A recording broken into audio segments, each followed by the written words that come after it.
করছে বলছে না সেভেন দেবেন আমরা কাজে লাগলো আপনি টয়োটা কোন এই কোনো রুলস আছে এখানে আপনি যেটা কইছিলেন এই লজিক আর ওনা তো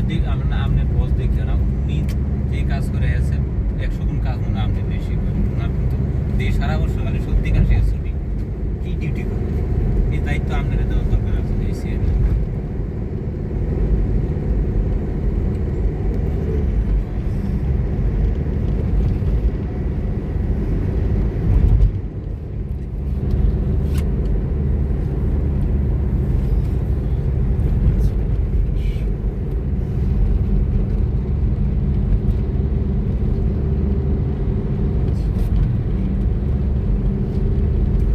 বুঝছো নাই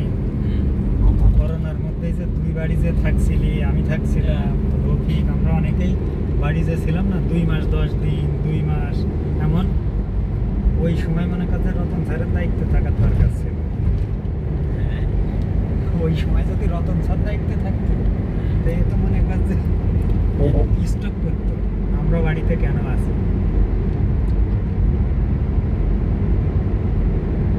আমার টিটু বস কয়দিন কইছে আমি কইছি যে আর স্যার কথা হইছে স্যার আমার কইছে যে আমি জানাবো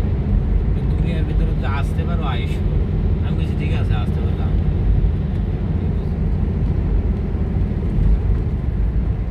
আর আপনাকে ছুটি কাটাই আমি নিতাম না কি যে যন্ত্রণা ছুটি নিতে গেলে কি করবা ছুটি দিয়ে প্রথম ডাইলগ হইলো এটি ঈদের সময় আমরা 3 দিনের বেশি ছুটি কাটাইতে পারি না মানে আমাদের যে কারোর একটু সিস্টেম করে দেবে ঈদের পরে অফিস খুললে কিন্তু ওই যে এই কথায় আমি একসাথে লাগে না এই কথায় আমি বক্সারে কইছি 3 দিনের বেশি দেবে না আবার স্যার এই যে সামনে পুজো আসছে দেখেন 7 দিন করে এক একজন বক্সারের রুমে যখন ছুটির দরখাস্ত তখন কিন্তু কেউ কইতে পারে না যে তাহলে ঈদের সময় আমরা এসে ডিউটি করি মুসলমানদের একটু ছাড় দিই 5 দিন থাকি না বক্সারের রুমে গেছি কইছি যে স্যার দোয়া করেন বাড়িতে রতন স্যার এর ভিতরে কইছে এতদিন ছুটি মানে আমি কইছি যে ঈদে তো ছুটি না নেই তা ছুটি পাবো এছাড়া তো ছুটি নেওয়া না আর 21 দিন ছুটি পাই ছুটি কয়দিন কাটে আমার কথা শিখে গেছে অথচ উনার কিন্তু আমি ছুটি লাগে কইও না যাওয়ার সময় কই না আসার সময় কিছু কই না খালি এই যে বই টই দেই তো এই হিসাবে খালি কইয়া যায় যে আমি ছুটি দিই একদিন কইছি খুব মাইন্ড করছি হ্যাঁ আমারে ছুটির কথা বলো আমি তোমার ছুটি দেই কোন দুঃখে যে কইলো এটাই বুঝলাম না বুঝছে